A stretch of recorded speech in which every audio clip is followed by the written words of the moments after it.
Okay. അപ്പം എല്ലാവരും നല്ലൊരു മെഡിറ്റേഷൻ ഒക്കെ കഴിഞ്ഞ് പുറത്തു വന്നിരിക്കുകയാണ്. ഇന്ന് നമുക്ക് രണ്ടുപേരെ ഇൻട്രൊഡ്യൂസ് ചെയ്യാനുണ്ട്. ഫസ്റ്റ് ഞാൻ ആരാണ് ചെയ്യുന്നത്, നമ്മുടെ ടീം മെമ്പേഴ്സിലുള്ള രണ്ടുപേരാണ്. മുഹ്സിന, ഫായിസ, ഒന്ന് വീഡിയോ ഓൺ ചെയ്യാവോ?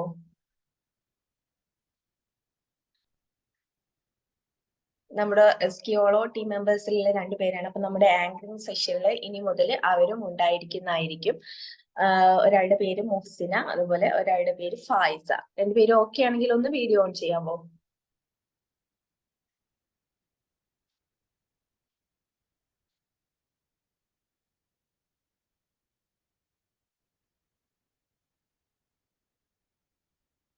ഓക്കെ, മുഹ്സിന ഒന്ന് അൺമ്യൂട്ട് ചെയ്ത് ഇൻട്രൊഡ്യൂസ് ചെയ്ത് കൊടുക്കുക അവിടെ.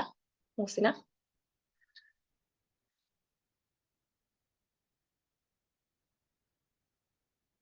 അൺമ്യൂട്ട് ചെയ്ത് സംസാരിക്കും.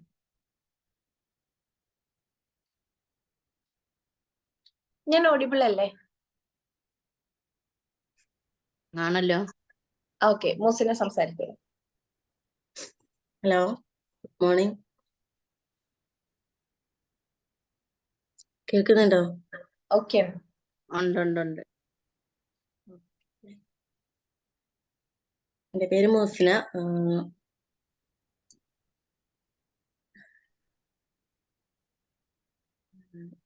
കീശ്ശേരിയാണ് വീട്.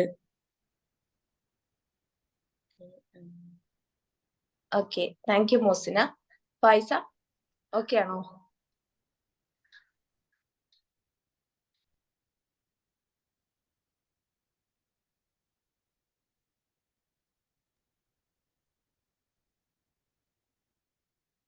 Hello, good morning. Good morning. എൻ്റെ പേര് ഫായിസ നുസ്രത്ത്. വീട് കീശ്ശേരിയാണ്. ഞങ്ങൾ സ്കിയോളോയിലെ പുതിയ മെമ്പേഴ്സാണ്, സ്റ്റാഫുകളാണ്.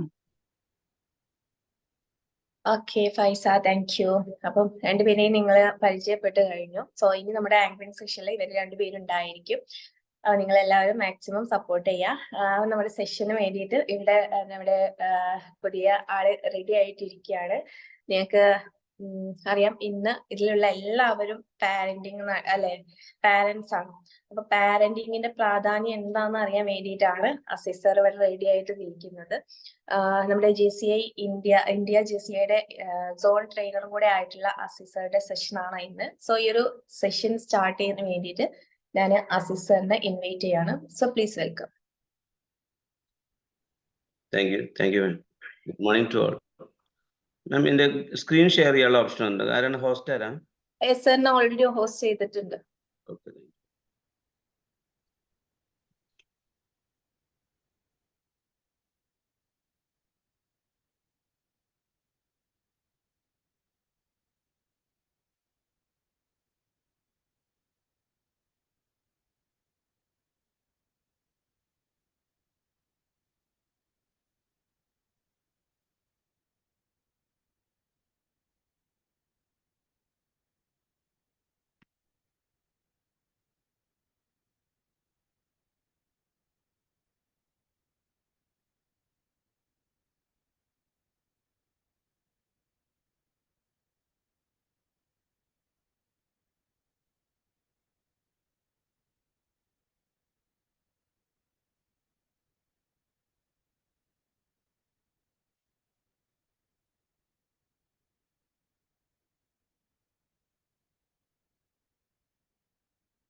ഓക്കെ, ഓഡിയബിൾ ആണല്ലോ അല്ലേ?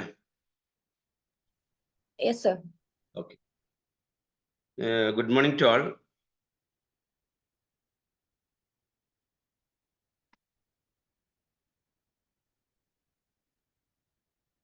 ഏതായാലും ഈ ഒരു നിങ്ങളുടെ എല്ലാവരോടും ഒരു വലിയൊരു ടീമിന്റെ മുമ്പിൽ ഒരു പാരന്റിങ് എന്നുള്ള ഈ ഒരു വിഷയം അവതരിപ്പിക്കാൻ സാധിച്ചതിൽ സന്തോഷമുണ്ട്. എന്നെ പരിചയപ്പെടുത്താൻ, ഞാനൊരു അധ്യാപകനാണ്, അതേപോലെ JCI ഇന്ത്യ സോൺ ട്രെയിനറും കൂടിയാണ്. ഒരു പാരന്റിങ് എന്നുള്ളത് ഞാൻ കൂടുതൽ സമയം ഇവിടെ കുറവാണെന്നുള്ളത് കൊണ്ട് തന്നെ ഞാൻ പെട്ടെന്ന് വിഷയത്തിലേക്ക് കിടക്കുകയാണ്. നമുക്കറിയാം, പാരന്റിങ് എന്നുള്ളത് ഒരു ചുരുങ്ങിയ ഒരു നിമിഷം കൊണ്ട് അല്ലെങ്കിൽ ഒരു കുറഞ്ഞ സമയം കൊണ്ട് പറഞ്ഞു തീർക്കാവുന്ന ഒരു കാര്യമല്ല എന്ന് നിങ്ങൾക്കും എനിക്കും അറിയാം. എന്നാൽ ഇവിടെ പാരന്റിങ്ങിന്റെ ഒരു ശാസ്ത്രീയമായ രീതി നമ്മൾ ചർച്ച ചെയ്യുകയാണെങ്കിൽ അതിനൊരു ദിവസം തന്നെ കൂടുതൽ എടുക്കും എന്നുള്ളതും നമുക്കറിയാം. അതുകൊണ്ട് തന്നെ നമ്മുടെ നിത്യജീവിതത്തിൽ കടന്നു പോകുന്ന പാരന്റിങ് എന്നുള്ള ഈ രംഗത്ത് നമ്മുടെ നിത്യജീവിതത്തിലൂടെ കടന്നു പോകുന്ന ചില നിമിഷങ്ങൾ അവിടെ നമ്മൾ ചെറിയ ചെറിയ കാര്യങ്ങൾ ശ്രദ്ധിച്ചാൽ നമ്മുടെ കുട്ടികളിൽ ഉണ്ടാവുന്ന വലിയ മാറ്റങ്ങൾ നിങ്ങളിലേക്ക് എത്തിക്കുന്നതിന് വേണ്ടിയുള്ള ചില ടിപ്സുകൾ, പ്രത്യേകിച്ചും ഒരു അധ്യാപകൻ എന്ന നിലയിലും ഒരു രക്ഷിതാവ് എന്ന നിലയിലും എൻ്റെ ജീവിതത്തിലൂടെ കടന്നുപോയ ചില നിമിഷങ്ങൾ നിങ്ങളോട് പങ്കുവെച്ചുകൊണ്ട് നമുക്ക് എങ്ങനെ ഒരു നല്ല പാരന്റിങ് നടത്താം എന്നുള്ളതിലേക്ക് നിങ്ങളെ ശ്രദ്ധ കൊണ്ടുവരുന്നതിനാണ് ഞാൻ ശ്രമിക്കുന്നത്. ശരിക്കും പാരന്റിങ് എന്ന് പറയുന്നത് ഒരു ആർട്ടാണ്, കലയാണ് എന്നാണ് പറയുക.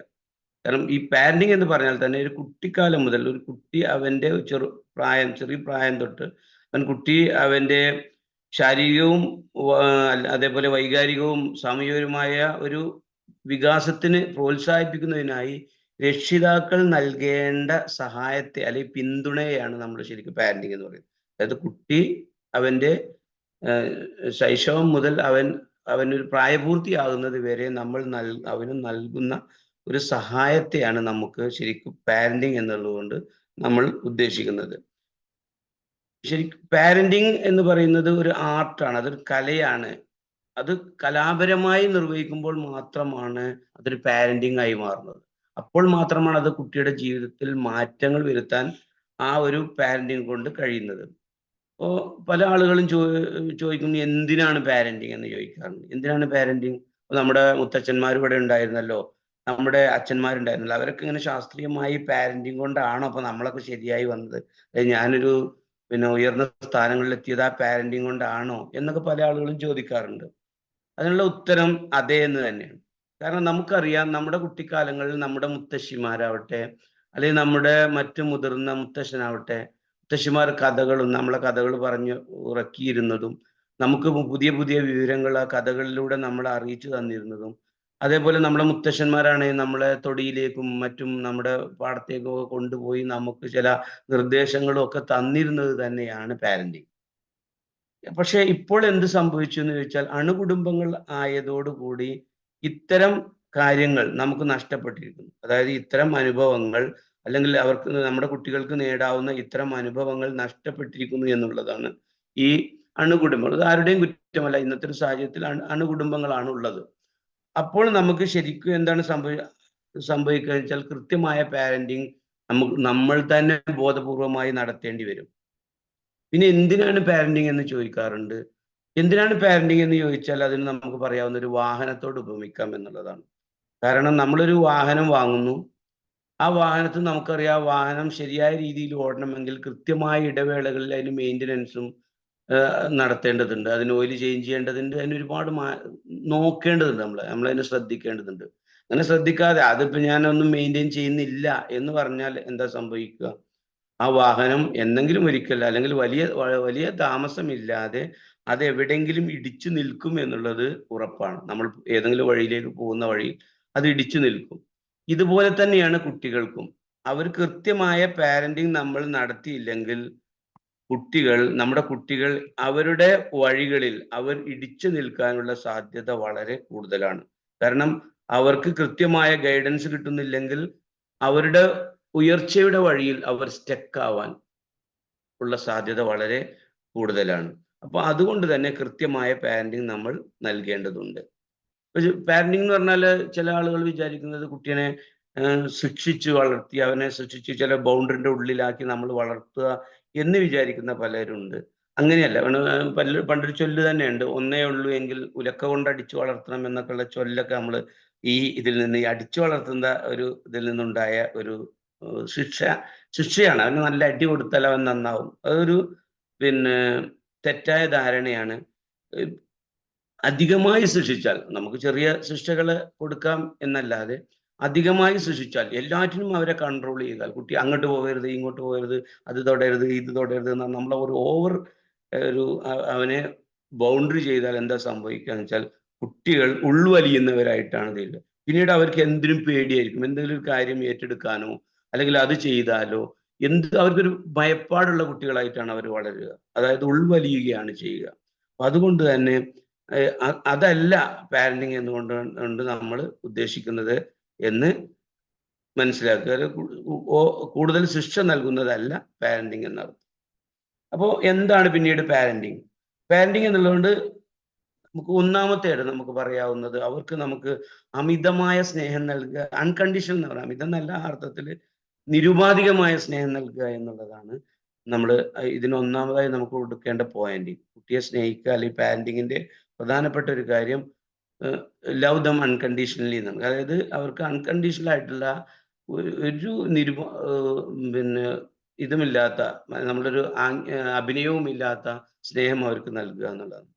അപ്പോ പല ആളുകളും ചോദിക്കും, പിന്നെ നമ്മളെ കുട്ടികളെ സ്നേഹിക്കുന്നില്ലേ, എന്തിനാണ് ഇപ്പോൾ ഒരു എടുത്തു പറയേണ്ട കാര്യമുണ്ടോ, സ്നേഹം ഇല്ലേ, നമ്മൾ നൽകുന്നില്ലേ എന്ന് പറയാറുണ്ട്. പക്ഷെ നമ്മൾ അവർക്ക് സ്നേഹം ഉണ്ടെന്ന് പറഞ്ഞാൽ അവർ ചോദിക്കുന്ന ഭക്ഷണം കൊടുക്കുന്നു, അവർ പറയുന്ന ഡ്രസ്സ് എടുത്ത് കൊടുക്കുന്നു, അവർ ചോദിക്കുന്ന സാധനങ്ങളൊക്കെ വാങ്ങിക്കൊടുക്കുന്നു. അതല്ല ശരിക്കും സ്നേഹം. അതല്ല സ്നേഹം എന്നാണ് എൻ്റെ ഒരു കാഴ്ചപ്പാട്. നമ്മൾ അവർ സഹായത്തിനെയാണ് സ്നേഹം എന്ന് നമ്മൾ ഇവിടെ ഉദ്ദേശിക്കേണ്ടത്. അതായത് വേണ്ടാത്തത് അവർക്ക് വാങ്ങിക്കൊടുക്കുന്നതല്ല സ്നേഹം. നമുക്കറിയാമല്ലോ. കാരണം ഒരു ഉദാഹരണം ഞാൻ പറയാം. ഇപ്പോൾ ഒരു കുട്ടി പരീക്ഷാ സമയത്ത്, കുട്ടിക്ക് പരീക്ഷയാണ്, അവന് വളരെ ടെൻഷൻഡ് ആണെന്ന് വിചാരിക്കും. നമ്മളൊരു ചെറിയ കുട്ടിയിൽ നിന്ന് തുടങ്ങാം. അപ്പൊ നമ്മൾ എന്താ ചെയ്യണം, അവന്റെ തന്നെ മുതിർന്ന കുട്ടികൾ ചിലപ്പോൾ ടി വി കാണുന്നുണ്ടാവും, അമ്മ വേറെ എന്തെങ്കിലും ചെയ്യുന്നുണ്ടാവും, അച്ഛൻ ചിലപ്പോൾ വേറെ എന്തെങ്കിലും, അവന് മാത്രം ഒരു റൂമിന്റെ ഉള്ളിൽ അടച്ചിട്ടിരിക്കുന്നു, അവൻ പഠിക്കുകയാണ്. ആ കുട്ടിയെ സംബന്ധിച്ചിടത്തോളം അവൻ പഠിക്കുകയല്ല ചെയ്യുക. അവന്റെ ചിന്ത, എൻ്റെ ഒരു ഗതികേട് എന്നാണ് അവന്റെ മനസ്സിൽ തോന്നുക. മറ്റുള്ളവർക്കൊക്കെ എന്ത് സുഖമാണ്, അവരവിടെ ഇരുന്ന് ടി വി കാണുന്നു, കളിക്കുന്നു, അനിയൻ കളിക്കുന്നു. ഈ കുട്ടിയെ സംബന്ധിച്ചിടത്തോളം അവന്റെ ഈ പഠനം അവനൊരു ബേർഡനാണ്.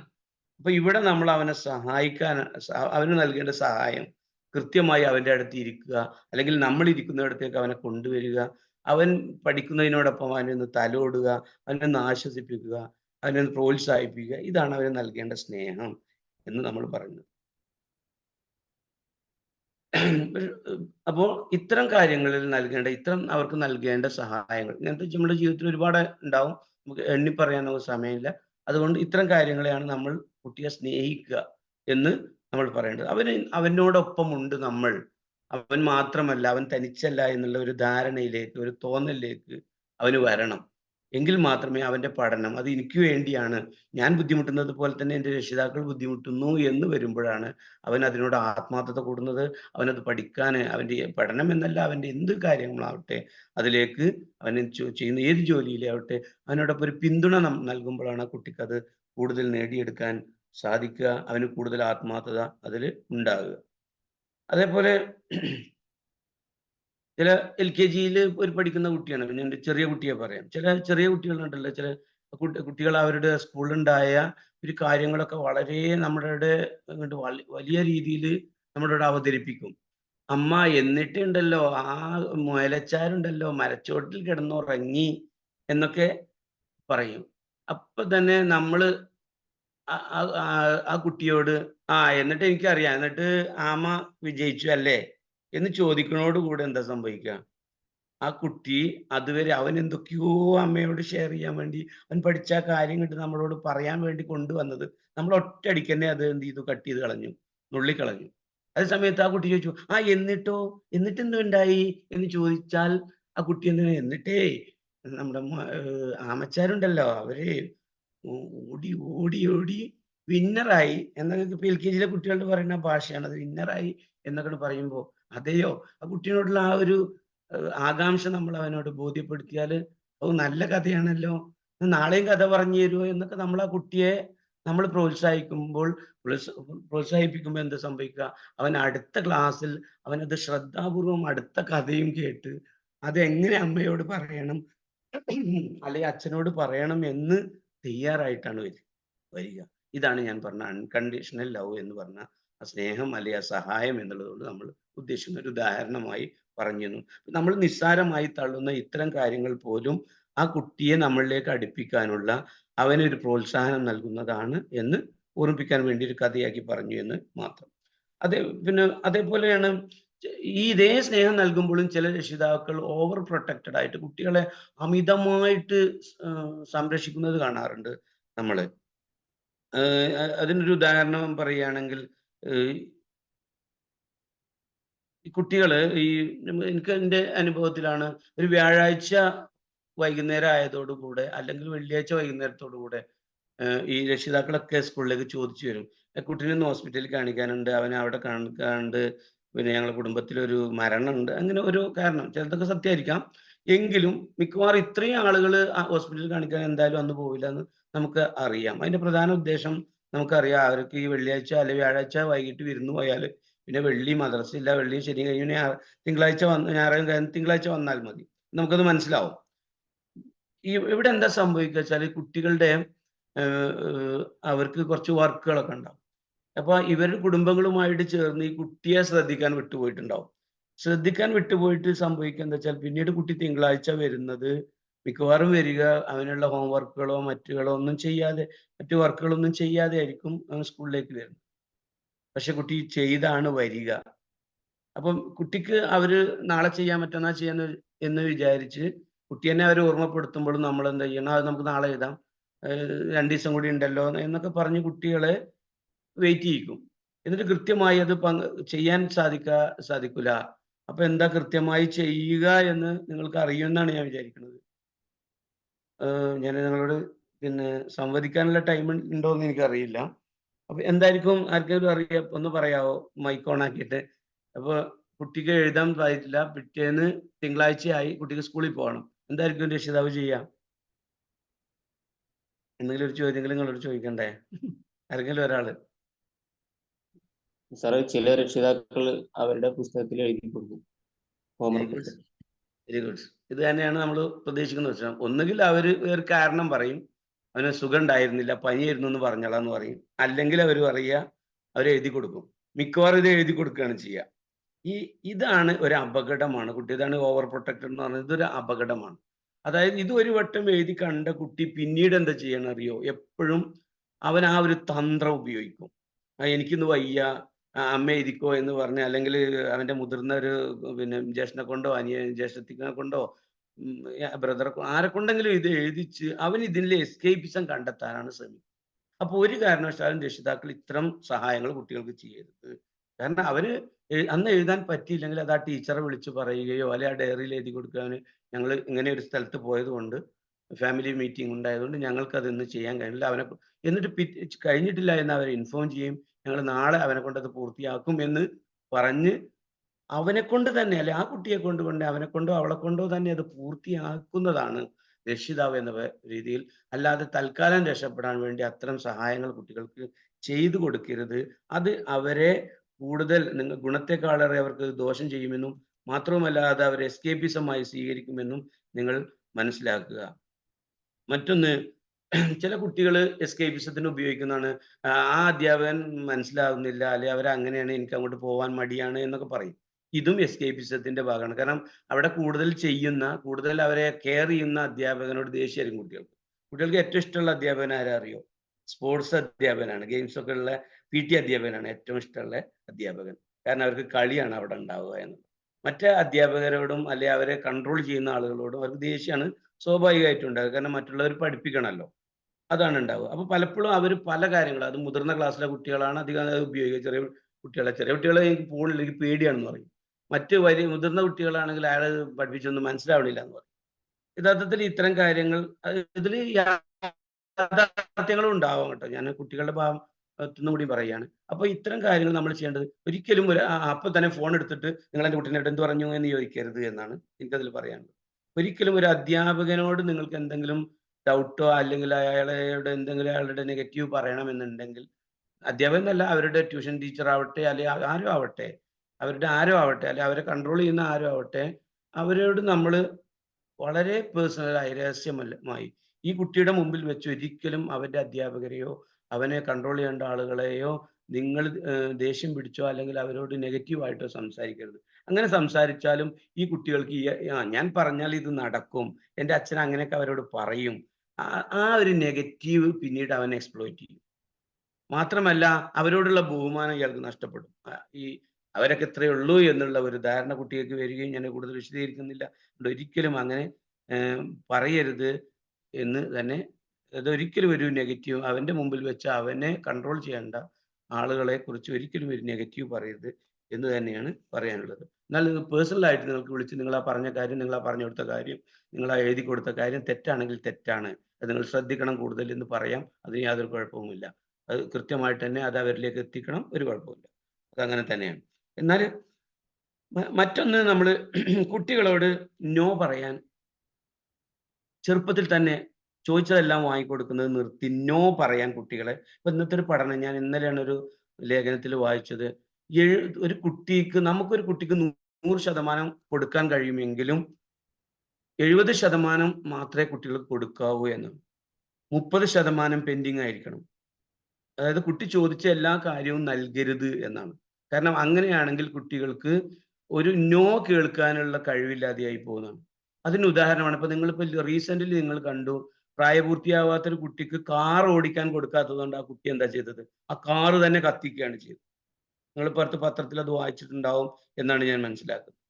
അപ്പോൾ മറ്റൊന്ന്, എനിക്ക് SLC പോലും പാസ്സാവാത്ത കുട്ടിക്ക് 9ാം ക്ലാസ്സുകാരനോ 10ാം ക്ലാസ്സുകാരനോ ഒരു ബൈക്ക് വാങ്ങിക്കൊടുത്തില്ല എന്ന് വിചാരിച്ച് അവൻ ആത്മഹത്യ ചെയ്യുന്നു. എന്തുകൊണ്ടാണ് ഇത്തരം കാര്യങ്ങൾ നടക്കുന്നതെന്ന് ചിന്തിച്ചാൽ ഇതാണ്.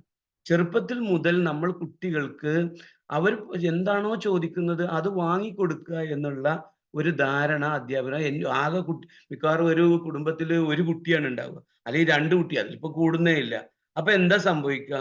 അവനെ ഇങ്ങനെ താലോലിച്ച് വളർത്തി, താലോലിക്കണ്ട എന്നല്ല ഞാൻ പറഞ്ഞതിന്റെ അർത്ഥം, പക്ഷേ കുട്ടിക്ക് കിട്ടാത്തതും ചില കാര്യങ്ങൾ കിട്ടില്ല. അതായത് അവന് ഇല്ലാത്ത കാര്യങ്ങളെ നേരിടാൻ, അവന് പ്രയാസങ്ങളെ നേരിടാൻ, അതേപോലെ അവനെ പരാജയത്തെ അഭിമുഖീകരിക്കാനുള്ള ഒരു കഴിവ് കുട്ടിക്ക് ഉണ്ടാവണമെങ്കിൽ അവന്റെ മുമ്പിൽ ഒരു നോ ഉണ്ടായിരിക്കണം എന്നാണ്. അല്ലാതെ എല്ലാം കിട്ടുന്ന കുട്ടിക്ക് പെട്ടെന്ന് അവന്റെ ജീവിതത്തിൽ ഒരു നഷ്ടം പറ്റുമ്പോൾ അവന് അത് സഹിക്കാൻ കഴിയില്ല. അതുകൊണ്ടാണ് പലപ്പോഴും പരീക്ഷ പണ്ടൊക്കെ നമുക്ക് സ്കൂളുകളിൽ നിങ്ങൾക്കറിയാം ഈ ഓൾ പാസ് ഇല്ല, കുട്ടികൾ തോൽക്കുമായിരുന്നു. അതായത് അവരെ ചില ഒന്നിനും കഴിവില്ലാത്ത കുട്ടികൾ അങ്ങനെ തോറ്റ് വിജയിച്ച കുട്ടികളുണ്ട്. വളരെ എൻ്റെ അനുഭവത്തിൽ തന്നെ എൻ്റെ ഒരു വിദ്യാർത്ഥി അങ്ങനെയുണ്ട്. അവന്റെ രക്ഷിതാവ് കുറെ പറഞ്ഞു നിങ്ങൾ അവനെ എങ്ങനെയെങ്കിലും ജയിച്ചു വിടും, അവന്റെ പെൺകുട്ടിയാണ്, അവളുടെ കൂട്ടുകാരൊക്കെ ജയിച്ചു പോയില്ല, അവൾക്ക് ഭയങ്കര സങ്കടം. ഞാൻ പറഞ്ഞു അത് നിങ്ങളെ കുട്ടീനെ ഞാൻ ചെയ്യില്ല, കാരണം അത് ഒരു അധ്യാപകൻ നിലയിൽ എനിക്ക് അറിയാം, അതുകൊണ്ട് ഞാനത് ചെയ്യില്ല എന്ന് പറഞ്ഞു. പിന്നീട് ആ കുട്ടി ആ ക്ലാസ്സിൽ ഏറ്റവും നല്ല കുട്ടിയായി, ആ കുട്ടി ഉയർന്ന സ്ഥാനത്താണ് ആ കുട്ടിയുള്ളത്. കാരണം അവർക്കൊരു നെഗറ്റീവ് ഫേസ് ചെയ്യാനുള്ള ഒരു കഴിവ്, കാരണം അവന്റെ ജീവിതത്തിൽ അവൻ തുടർന്ന് വരുന്ന പല പരാജയങ്ങളെയും നെഞ്ചുറപ്പോടെ നേരിട്ട് മുന്നോട്ട് പോകാൻ ആ കുട്ടിക്ക് കഴിയും. അതാണ് ഇത്തരം നോ കൊണ്ട് നമുക്ക് ലഭിക്കുന്ന കാര്യങ്ങൾ. എൻ്റെ ഒരു അനുഭവം പറയാം. എൻ്റെ മോനുണ്ടായിരുന്നു, അവൻ എപ്പോഴും കളിപ്പാട്ടങ്ങൾ വേണം. ഞങ്ങൾ ബസ്സിലൂടെ പോയി ഒരു ബസ് സ്റ്റാൻഡിൽ ഇറങ്ങിയ ഉടനെ അവനെ കണ്ട കളിപ്പാട്ടങ്ങൾ വേണം. ഒരുപാട് കളിപ്പാട്ടങ്ങൾ ഞാൻ വീട്ടിൽ കൊണ്ടുവന്നിട്ടുണ്ട്, അധികവും വാങ്ങിക്കൊടുത്തിട്ടുണ്ട്. പക്ഷെ എപ്പോഴും പുതിയൊന്നും മിക്കവാറും ഓട്ടോറിക്ഷയുടെയാണ് വാങ്ങുന്നത്. എല്ലാ ഓട്ടോറിക്ഷകളും പല നിറത്തിലുള്ള ഓട്ടോറിക്ഷ കൊണ്ട് വീട് നിറഞ്ഞിട്ടുണ്ട് എന്ന് പറയാം. പക്ഷെ വീണ്ടും അവൻ ആ ബസ് സ്റ്റാൻഡിൽ എത്തിയ, പെരിന്തൽമണ്ണ ബസ് സ്റ്റാൻഡാണ്, അവിടെ അന്ന് പഴയ ബസ് സ്റ്റാൻഡ് നിങ്ങൾക്ക് പരിചയം ഉണ്ടാവില്ല, അവിടെ ഇറങ്ങി ആ സൈഡിൽ തന്നെയാണ് ഈ കളിപ്പാട്ടങ്ങളൊക്കെ തൂക്കിയിട്ടിരിക്കുന്നത്.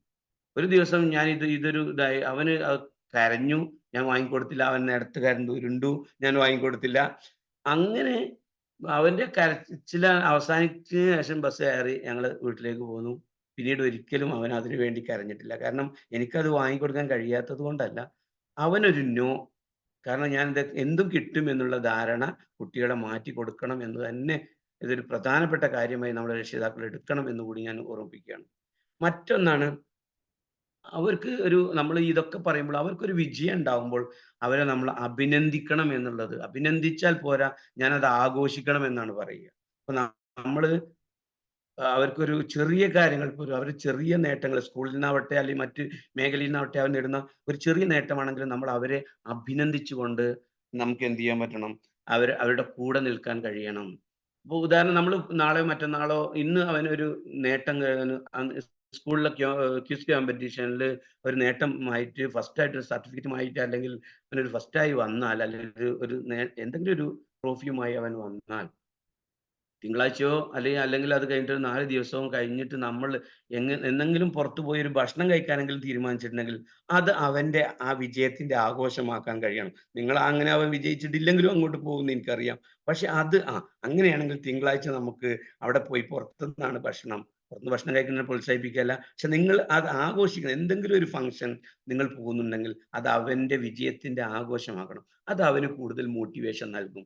നോക്കൂ, എൻ്റെ ഒരു ചെറിയ ഒരു ഇത്, എൻ്റെ ഒരു വിജയം, എൻ്റെ അമ്മമാരെ, എൻ്റെ രക്ഷിതാക്കളെ എങ്ങനെ സന്തോഷിപ്പിക്കുന്നു എന്നുള്ള ധാരണ കുട്ടി ഉണ്ടാക്കുന്നതോടുകൂടി അവന്റെ ജീവിതത്തിൽ അവൻ തുടർന്ന് വലിയ വിജയങ്ങൾ നേടിയെടുക്കാൻ ശ്രമിക്കും. അത് ശ്രദ്ധിക്കണം എന്ന് മാത്രം. എന്നാൽ അതേപോലെ തന്നെ ചില ആളുകൾ ഇവരുടെ വിജയത്തെ അത്ര ശ്രദ്ധിക്കാറില്ല. കുട്ടികൾ പറയുമ്പോൾ നമ്മൾ അത് ശ്രദ്ധിക്കാറില്ല. അതും തെറ്റാണ്. നമ്മൾ കൃത്യമായി ശ്രദ്ധിക്കണം. ഞാനൊരു കഥ പറയാം, അല്ലെങ്കിൽ നടന്ന കഥയാണോ എനിക്കറിയില്ല, എങ്കിലും ഞാനത് പറയാം. പണ്ടൊരിക്കൽ ഒരു കുട്ടി അവന് ഓടി, അവനൊരു സ്പോർട്സിലൊക്കെ പങ്കെടുത്ത് ഒരു ട്രോഫി, അന്നൊക്കെ ട്രോഫിയാണ്, പേഴ്സണൽ ട്രോഫിയാണ് കിട്ടുക. ഈ ട്രോഫിയുമായി ഓടി അവന് ഏറ്റവും ഇഷ്ടമുള്ള മുത്തശ്ശീൻ്റെ അടുത്ത് വരുന്നു. ട്രോഫി എന്ന് പറഞ്ഞാൽ നമ്മളിപ്പോൾ കിട്ടുന്ന മൊമെന്റോസ് അല്ല. ഞാൻ പിന്നെ ഇതിൽ നിങ്ങൾക്ക് ഷെയർ ചെയ്തതുപോലത്തെ ആ വിളക്ക് പോലെയുള്ള, അല്ലെങ്കിൽ അതിന്റെ മുകളിലൊരു ഒരു മൂടി കൂടി ഉണ്ടാവാറുണ്ട്. സത്യത്തിൽ ഒരു വിളക്ക് പോലെയാണ് പണ്ട് കിട്ടിയത്. ഈ ട്രോഫിയുമായി ഓടി മുത്തശ്ശിയുടെ അടുത്ത് ചെല്ലുന്നു. അതിന് മുത്തശ്ശിയോട് കാരണം അവന് ഏറ്റവും ഇഷ്ടം, വീട്ടിൽ ഇഷ്ടമുള്ള മുത്തശ്ശിയാണ്. മുത്തശ്ശിയോട് ഈ കാര്യങ്ങളെല്ലാം വിശദീകരിക്കുന്നു. അവന് കിട്ടിയ സമ്മാനം ആ മുത്തശ്ശി കൊടുക്കുന്നു. മുത്തശ്ശിക്ക് ഇതെന്താന്ന് മനസ്സിലായില്ല. മുത്തശ്ശി ഇതിന്റെ അടപ്പൊക്കെ ഒന്ന് തുറന്നു നോക്കിയിട്ട് തിരിച്ചു വെച്ചിട്ട് മുത്തശ്ശി പറഞ്ഞു, ഈ തിരിയിട്ട് എണ്ണ വെച്ച് കത്തിക്കാൻ പറ്റാത്ത വിളക്കാണോ അപ്പൊ നിനക്ക് കിട്ടിയത് എന്ന് ചോദിക്കുന്നു. ഇതോടുകൂടി ആ കുട്ടിയുടെ മനസ്സിൽ എന്താണ് ഉണ്ടാവുക എന്ന് നിങ്ങൾക്കറിയാം. അവൻ ആകെ നെഗറ്റീവായിട്ടാണ്, അതൊരു വിളക്കല്ല എന്നും ട്രോഫി എന്ന് പറയുന്നത് അവന്റെ വിജയത്തിന്റെ ഒരു ഭാഗമാണ് എന്ന് നമുക്ക് മനസ്സിലാക്കാൻ രക്ഷിതാക്കൾക്ക് കഴിയണം. അത് ചെറിയ കാര്യമാണെങ്കിലും, അവന് കിട്ടിയ ഒരു മിഠായി ആണെങ്കിൽ പോലും അവനെ അഭിനന്ദിക്കാൻ മറക്കരുത് എന്ന് നിങ്ങളെ ഓർമ്മിപ്പിക്കുകയാണ്. സമയം എത്ര ഉണ്ടെന്ന് എനിക്കറിയില്ലെങ്കിൽ ഞാൻ വേഗത്തിൽ പോവാം. മറ്റൊന്ന്, നിങ്ങളുടെ കുട്ടികളെ വിമർശിക്കരുത് എന്നാണ്. നീ അങ്ങനെ തന്നെയാണടാ എന്ന് ഒരിക്കലും പറയരുത്. നീ നന്നാകത്തില്ല എന്ന് പറയരുത് എന്നാണ്. അതേ സമയത്ത് അവരുടെ പെരുമാറ്റത്തെ നിങ്ങൾക്ക് വിമർശിക്കാം. അപ്പൊ കുട്ടി ചെയ്ത ഒരു തെറ്റിന്, ആ തെറ്റ് മോശമാണ്, അത് നീ ചെയ്തത് ശരിയായില്ല എന്ന് പറയാമെന്നല്ലാതെ നീ എപ്പോഴും ഇങ്ങനെ ഒരു കുരുത്തം കെട്ടവനാണല്ലോ എന്നൊരിക്കലും കുട്ടിയോട് പറയരുത്. കുട്ടിയെ വിമർശിക്കരുത്. കുട്ടിയുടെ പെരുമാറ്റത്തെ നിങ്ങൾക്ക് വിമർശിക്കാം എന്നാണ് അതിൽ പറയാനുള്ളത്. അതേപോലെ കാരണം നമുക്കറിയാം, പല കുട്ടികൾ അവരുടെ പ്രായത്തിനനുസരിച്ച് അവരുടെ ബിഹേവിയറിൽ ഉണ്ടാവുന്ന ചേഞ്ചസ്, കാരണം ചെറിയ കുട്ടിയായിരിക്കുമ്പോഴുള്ള കുട്ടിയായിരിക്കില്ല അവന് മുതിരുമ്പോൾ. മുതിർന്നതാവുമ്പോൾ അതിനനുസരിച്ചിട്ടുള്ള കളികളും അതിനുള്ള വികൃതികളും ഒക്കെ അവനുണ്ടാവും. ആ ബിഹേവിയറൽ ചേഞ്ച് നമ്മൾ ഉൾക്കൊള്ളുകയും അവനെ നേർവഴിക്ക് നടത്താൻ, അവനെ കുറ്റപ്പെടുത്തലല്ല, അവന്റെ പ്രവൃത്തി മോശമാണ്, ആ ചെയ്ത പ്രവൃത്തിയെ നമുക്ക് വിമർശിക്കാം, അതിൽ വേണ്ട മാറ്റങ്ങൾ നൽകാം എന്നാണ് നമുക്ക് പറയുന്നത്. അത് ഉദാഹരണമായിട്ട് ഈ ബിഹേവിയറൽ ചേഞ്ചിന് ചില കുട്ടികൾ നോക്കുന്നുണ്ട്. നമ്മുടെ വീട്ടിൽ ഒന്നുകിൽ നമ്മുടെ വീട്ടിലൊരു ഗസ്റ്റ് വന്നാൽ പോലും ചിലവർ ഈ സോഫയിൽ ഇരുന്നു കൊണ്ട് TV കണ്ടുകൊണ്ട്, അല്ലെങ്കിൽ അവരുടെ കയ്യിൽ ഒരു ടാബ് ഉണ്ടെങ്കിൽ ആ ടാബിലേക്ക് നോക്കിക്കൊണ്ടിരിക്കും. അതായത് ഈ വന്ന ഗസ്റ്റിനെ ഒന്ന് ഗ്രീറ്റ് ചെയ്യാൻ പോലും, അല്ലെങ്കിൽ അവരൊന്ന് റെസ്പെക്ട് ചെയ്യാൻ പോലും, അത് മിക്കവാറും വരുന്നവർ പക്ഷേ ഇപ്പം വേറെ താമസിക്കുക, ഈ അണുകുടുംബത്തിലാണെങ്കിൽ ഈ രക്ഷിതാവിന്റെ അച്ഛനാവാം, അമ്മയാവാം, അല്ലെങ്കിൽ അവർ ബഹുമാനിക്കുന്ന അവരുടെ അമ്മാവനാവാം. അപ്പോഴും ഈ കുട്ടികൾ കാർട്ടൂൺ കണ്ടിരിക്കുകയാണെങ്കിൽ അത് അവരുടെ റെസ്പെക്ട് ഇല്ലാത്തതാണ്. അപ്പൊ ഈ റെസ്പെക്ട്, ഇത് ബിഹേവിയർ ആയിട്ട് മോശമാണ്. കാരണം അത് ആ കുട്ടി എന്നെ മൈൻഡ് ചെയ്തില്ല, കാരണം തൻ്റെ മകന്റെ കുട്ടിയാണിത്. അപ്പൊ നമ്മൾ ശരിക്കും എന്ത് ചെയ്യണം, കുട്ടികൾക്ക് ആ ഒരു ഇത് നമ്മൾ പറഞ്ഞു കൊടുക്കണം. നിങ്ങളുടെ മുതിർന്ന ആൾ വന്നാൽ നമ്മൾ TV കാണാൻ, മുതിർന്ന ആളെന്നല്ല, നമ്മുടെ വീട്ടിലേക്ക് അപരിചിതരായ ആണെങ്കിലും അല്ലെങ്കിലും ഒരു ഗസ്റ്റ് കയറിയാൽ നമ്മൾ ആ TV ഓഫ് ചെയ്തുകൊണ്ട് അവരെ ചിരിച്ചുകൊണ്ട് അവരെ സ്വീകരിച്ച് ഇരിക്കാൻ പറഞ്ഞ്, അവന്റെ അച്ഛനും അമ്മയും അവിടെ ഇല്ലെങ്കിൽ അവരൊന്ന് വിളിച്ച്, അമ്മേതാ നമ്മുടെ ഇന്ന ആള് വന്നിരിക്കുന്നു എന്ന് പറയാൻ കുട്ടികൾക്ക് കഴിയണം. അവരെ ബഹുമാനിക്കണം, ആ സോഫയിൽ നിന്നൊന്ന് എണീക്കണം, എന്നിട്ട് അവർ പിടിച്ചിരുത്തുമ്പോൾ ഇരിക്കും. ആ ധാരണ നമ്മളെ കുട്ടികളിൽ നിന്ന് വിട്ടുപോയിട്ടുണ്ട്. അത് നിങ്ങൾ രക്ഷിതാക്കൾ കൃത്യമായി ശ്രദ്ധിക്കണം. അവരെ റെസ്പെക്ട് ചെയ്യണം. നിങ്ങൾക്കറിയാം, ആ റെസ്പെക്റ്റിന്റെ, അല്ലെങ്കിൽ മറ്റുള്ളവരെ കെയർ ചെയ്യുന്നതിന്റെ, മറ്റുള്ളവരെ നമ്മൾ അഭിമുഖീകരിക്കുന്നതിന്, ഇപ്പൊ ഉദാഹരണം പറയുകയാണെങ്കിൽ, നമ്മൾ ഒരു ഹോട്ടലിൽ കയറി ചെന്നു. ഒരു ഹോട്ടലിൽ ചെന്നുമ്പോൾ നമ്മളവിടെ ചെന്നു, ഒരു വെയിറ്റർ വരുന്നില്ല, ആരും വരുന്നില്ല. നമ്മളൊക്കെ എന്താ തോന്നുന്നത്, എന്തൊരു മോശം ഹോട്ടലാണിത്, നമ്മളവിടുന്ന് ഇറങ്ങിപ്പോരും എങ്ങനെയാണെന്ന് ചിന്തിക്കും. ഞാനൊക്കെ ഇറങ്ങിപ്പോന്നിട്ടുണ്ട്. അതേസമയത്ത് നമ്മളവിടെ ചെല്ലുമ്പോൾ തന്നെ, സാറേ എന്താ വേണ്ടേ, ഇരിക്കൂ, നമ്മൾ ഇനി അവിടുത്തെ ഭക്ഷണം മോശമാണെങ്കിൽ അവിടുത്തെ ഭക്ഷണം കഴിച്ചിട്ടേ പോരുള്ളൂ. ആ മനസ്സാണ് നമുക്ക് ഈ വരുന്ന ആളുകൾക്ക് ഉണ്ടാവുന്നത്. അവരെ സ്വീകരിക്കാൻ, അവരെ ഗ്രീറ്റ് ചെയ്യാനുള്ള ഒരു ഇത് നമുക്ക് ഉണ്ടായിരിക്കണം, റെസ്പെക്ട് ചെയ്യണം. അതേപോലെ തന്നെ ടെലിഫോൺ ഒരു പിന്നെ ജോലി ഇപ്പോൾ ഉദാഹരണം ഒരു ബിസിനസ് ഒക്കെ നടത്തുന്ന ആളുകളാണ് ഇത് പ്രത്യേകം ശ്രദ്ധിക്കേണ്ടത്. ബിസിനസ് ഒക്കെ നടത്തുന്ന ആളുകൾ അവരുടെ വീട്ടിൽ അവരുടെ ഫോൺ ഉണ്ടാവും. അല്ലെങ്കിൽ ഇപ്പം ഈ ഓണറെ വിളിച്ചാൽ കിട്ടാത്തതുകൊണ്ട് ചിലപ്പോൾ ഒരാൾ അവരുടെ വീട്ടിൽ വരും. എന്നിട്ട് ചോദിക്കും, ബെല്ലടിക്കും. ഭാര്യനാവട്ടെ അല്ലെങ്കിൽ കുട്ടിയാവട്ടെ മോനാവട്ടെ വന്ന് ചോദിക്കും, എന്നെ സാർ എവിടെ? എനിക്കറിയില്ല, അയാള് രാവിലെ ഇവിടുന്ന് പോയതാണ്. അല്ലെ കുട്ടി പറയണ്, എനിക്കറിയില്ല, അച്ഛൻ എവിടെ പോയതാ എനിക്കറിയില്ല എന്ന് പറയും. ഇത് സംഭവിക്കുന്നതോട് കൂടെ ഒരു കെയർലെസ് ആയിട്ടാണ് കാര്യങ്ങൾ നടക്കുന്നതെന്ന് ഈ വന്ന ആൾക്ക് മനസ്സിലാവും. അയാൾ ഇയാളുടെ കയ്യിൽ നിന്ന് ലക്ഷക്കണക്കിന് രൂപയുടെ ബിസിനസ്സാണ് ഉദ്ദേശിച്ചത് വന്നത്. വാങ്ങാൻ വേണ്ടിയിട്ടാണ്, അയാളുടെ പ്രോഡക്റ്റ് അല്ലെങ്കിൽ അയാളുടെ സേവനം വാങ്ങാൻ വേണ്ടിയാണ് വന്നത്. ഇതോടുകൂടി അയാൾക്ക് ആ ആളോടുള്ള അയാളുടെ സാധനത്തോടുള്ള റെസ്പെക്ട് പോയി. പിന്നീട് ഒരിക്കലും അയാൾ അവിടെ വരികയില്ല, വാങ്ങുകയുമില്ല. അതേ സമയത്ത് ആ വന്ന ആളോട് അല്ലെങ്കിൽ ടെലിഫോൺ ചെയ്ത ആളോട് ഹലോ പറയൂ, മോൻ അച്ഛനില്ല പറയൂ എന്ന് പറഞ്ഞാൽ, പറയൂ ഞങ്ങൾ പറയാം, അച്ഛനെ അറിയിക്കാം, അല്ലെങ്കിൽ ഹസ്ബൻഡിനെ അറിയിക്കാം, കാര്യം പറയൂ, നിങ്ങൾ ആരാണ്? ഞാൻ ഇന്ന ആളാണ്, എവിടുന്ന് വീഴാണ് വിളിക്കുന്നത്, നിങ്ങൾക്ക് എന്താണ് വേണ്ടത്? അതൊരു കടലാസിൽ എഴുതി വെക്കുകയോ അല്ലെങ്കിൽ അത് ഓർമ്മിപ്പിക്കുകയോ ചെയ്ത്, എഴുതി വെക്കണം എന്നാണ് ഞാൻ പറയുക, എഴുതി വെച്ച് അച്ഛൻ വന്ന് നിങ്ങളെ തിരിച്ചു വിളിക്കാനുള്ള നമ്പർ ഏതാണ് എന്ന് ചോദിച്ച് അത് രേഖപ്പെടുത്തി വെക്കാനുള്ള നിർദ്ദേശം മുതിർന്ന കുട്ടികളാണെങ്കിലും അതേപോലെ നിങ്ങളെ വൈഫ് ആണെങ്കിലും അത് നൽകണം. നിങ്ങൾക്ക് വരുന്ന ഫോൺ അല്ലെങ്കിൽ നിങ്ങൾ ബാത്റൂമിലാവുമ്പോഴും ആ ഫോൺ എടുത്താൽ ആരാ എടുത്തത് നോക്കുമ്പോൾ നമ്പറാണ്. അത് ഇമ്പോർട്ടന്റ് ആയ നമ്പറാണോ, നമ്മൾ ഉടൻ തിരിച്ചു വിളിക്കേണ്ടതാണോ, അതോ നമ്മൾ ഒഴിവാക്കേണ്ട നമ്പറാണോ എന്നൊക്കെ നിങ്ങൾ ഹസ്ബൻഡിനോട് പറയണം. അല്ലെങ്കിൽ അത് കൈകാര്യം ചെയ്ത് നിങ്ങളുടെ മോനാണ് ബിസിനസ്സുകാരനെങ്കിൽ അവനോട് പറയണമെങ്കിൽ നിങ്ങൾ ആ കോൾ, ഇത് കുട്ടികളാണ് മിക്കവാറും തെറ്റിക്കുക, മുതിർന്നവരല്ല. അതൊന്ന് കെയർലെസ് ആയിട്ട് ഒരു ഫോണ് അങ്ങനത്തെ കാര്യങ്ങൾ നമ്മൾ കൈകാര്യം ചെയ്യരുത്. അത് കൃത്യമായി നമ്മൾ കൺവേ ചെയ്യാൻ നമുക്ക് സാധിക്കണം. ഇല്ലെങ്കിൽ നമുക്ക് വലിയ സംഖ്യകൾ, ബിസിനസ്സുകാരെയാണ് പ്രത്യേകം ഇത് ബാധിക്കും, അവർക്ക് വലിയ സംഖ്യകൾ നഷ്ടം വരും. ആ റെസ്പെക്ട് നമ്മുടെ കസ്റ്റമേഴ്സിന് നൽകാൻ കൂടി നമുക്ക് കഴിയണം. ഇവിടെ നമ്മുടെ ഞാൻ വീടിനെയാണ് ഫോക്കസ് ചെയ്യുന്നത്, കുട്ടികളെയാണ് ഫോക്കസ് ചെയ്യുന്നത്. അതുകൊണ്ട് വീട്ടിൽ വരുന്ന അതിഥികളെ, വീട്ടിൽ വരുന്ന ഫോൺ, ഇതെല്ലാം നമ്മൾ വളരെ ശ്രദ്ധാപൂർവം കൈകാര്യം ചെയ്യാൻ കുട്ടികൾക്ക് പഠിപ്പിക്കണം, അവരെ നിർദ്ദേശിക്കണം. ഫോൺ വന്നാൽ അറിയില്ലെന്ന് പറയരുത്, ആരാണെന്ന് ചോദിക്കണം, ആ ചോദിക്കുന്ന ആളെ പേര് അവിടെ എഴുതി വെക്കണം, അയാളുടെ ആവശ്യം എന്താണെന്ന് എഴുതി വെക്കണം, അയാളെ തിരിച്ചു വിളിക്കാനുള്ള നമ്പർ എഴുതി വെക്കണം എന്ന് കുട്ടികൾക്ക് നിർദ്ദേശം കൊടുക്കണം നിങ്ങൾ. അതാണ് ഞാൻ പറഞ്ഞത്. മറ്റൊന്നാണ് ടേബിൾ മാനേഴ്സ് പലപ്പോഴും നമ്മൾ ശ്രദ്ധിക്കാറുണ്ട്. ചില കുട്ടികൾ ഭക്ഷണം കഴിച്ചാൽ ടേബിൾ മുഴുവൻ ചോറായിരിക്കും, അല്ലെങ്കിൽ ഭക്ഷണമായിരിക്കും, അല്ലെങ്കിൽ ആർത്തിയോടെ വാരി തിന്നുന്നത് കാണാം. ചില കുട്ടികളൊക്കെ ഹോട്ടലിലൊക്കെ നമ്മൾ ഭക്ഷണം കഴിക്കുമ്പോൾ നമുക്കതൊരു വൃത്തികേടായിട്ട് ഓക്വേർഡായിട്ട് ഫീൽ ചെയ്യാറുണ്ട്. ഇവിടെ നമ്മൾ കുട്ടികളെ, കാരണം എന്താ പറയുക, നമ്മുടെ വീട്ടിൽ ഭക്ഷണം കഴിക്കുമ്പോൾ ആ ഭക്ഷണ സാധനം വേസ്റ്റ് ആക്കരുതെന്നും വൃത്തിയോടെ അത് ഉപയോഗിക്കണമെന്നും നമ്മുടെ മുമ്പിലെ ഭക്ഷണം നമ്മുടെ മുമ്പിൽ നിന്നാണ് കഴിച്ചു തുടങ്ങേണ്ടത് എന്നും, അല്ലാതെ ആകെ നമ്മുടെ ഭക്ഷണം ആകപ്പാടെ കറി ഒഴിച്ച് പിഴിഞ്ഞ് തിന്നുന്ന ആ രീതി അത് മറ്റുള്ളവർ കാണുമ്പോൾ അവർക്കത് മാനസികമായി, കാരണം നമ്മളൊരു ഗ്രൂപ്പിൽ കഴിക്കുമ്പോൾ, ഒരു ഫംഗ്ഷനിൽ കഴിക്കുമ്പോൾ അത് മറ്റുള്ളവർക്ക് മാനസികമായ പ്രയാസം ഉണ്ടാക്കും എന്ന് അവരെ ബോധ്യപ്പെടുത്തി അത് കഴിക്കുന്ന അതിൻ്റെ ഒരു നല്ല രീതി അവരെ പഠിപ്പിക്കും. അപ്പോൾ അങ്ങനെ അവർ വീട്ടിൽ നിന്ന് തന്നെ ആ മാനേഴ്സ് ഉള്ള കുട്ടി അവൻ്റെ ജീവിതത്തിൽ അവൻ്റെ ടേബിൾ മാനേഴ്സ് അവൻ്റെ ഫംഗ്ഷനിലാവട്ടെ, അല്ലെ അതേപോലെ മറ്റവൻ്റെ ഹോട്ടലിലാവട്ടെ അവർ നല്ല രീതിയിൽ പെരുമാറാൻ അവർ പഠിക്കും. കുട്ടികളെ ഒരിക്കലും താരതമ്യം ചെയ്ത്, ഇതെല്ലാവർക്കും അറിയുന്നതാണ്. ഒരേ രക്ഷിതാവിന്റെ കുട്ടികൾ തന്നെ തുല്യരല്ല എന്നിരിക്കെ നിങ്ങൾ ഒരിക്കലും എന്ത് ചെയ്യരുത്, ആ കുട്ടിയെ കണ്ട് അവൻ എന്തൊരു പഠിപ്പാണ് എന്ന് പറയരുത്. അത് നമ്മളെ കുട്ടിയെ നെഗറ്റീവ് ആക്കും. നിങ്ങൾ ചെയ്യേണ്ടത് അവന് വേണ്ട അവന്റെ നെഗറ്റീവ്സ് എന്താണ്, അവൻ എവിടെയാണ് അവനെ തടഞ്ഞു നിർത്തുന്ന ബ്ലോക്സ് എന്താണ്, ആ ബ്ലോക്ക് കണ്ടെത്തി അത് അവന്റെ അധ്യാപകരോടോ സംസാരിച്ച് അവന്റെ കുറവ് എവിടെയാണ് ആ കുറവ് കണ്ട് തിരുത്തി മുന്നോട്ട് പോകുവാൻ അവർക്ക് കഴിയണം. ഒരിക്കലും കുട്ടികളെ മറ്റു കുട്ടികളോടൊപ്പം താരതമ്യം ചെയ്ത് ഇവരെ ഇകഴ്ത്തി കാണിക്കരുത്, അവരെ മോശമാക്കി കാണിക്കരുത്. കാരണം ഇവിടെ ഈ ഒരു സ്ലൈഡിൽ പറഞ്ഞ പോലെ തന്നെ സൂര്യനെയും ചന്ദ്രനെയും നമുക്ക് പരസ്പരം എന്ത് ചെയ്യാൻ താരതമ്യം ചെയ്യാൻ കഴിയില്ല. കാരണം സൂര്യന്റെ സമയത്തും ചന്ദ്രന്റെ സമയത്തുമാണ്. അതുപോലെ തന്നെയാണ് നിങ്ങളുടെ കുട്ടികൾ. അവരുടെ കഴിവ് അവർ പ്രകടിപ്പിക്കേണ്ട സമയത്ത് അവർ പ്രകടിപ്പിക്കും. സൂര്യൻ ഉണ്ടാവുമ്പോൾ എന്താ ചന്ദ്രനെ കാണാത്തതെന്ന് ചോദിക്കരുത്, ചന്ദ്രൻ ഉണ്ടാവുമ്പോൾ എന്താ സൂര്യനെ കാണാത്തതെന്ന് ചോദിക്കരുത്. കാരണം സൂര്യന്റെ പണി പകലും മറ്റേയാളുടെ തിളങ്ങുന്നത് രാത്രിയാണ്. അപ്പോൾ ഓരോരുത്തർക്കും അവരുടെ കൃത്യമായ സമയമുണ്ട്.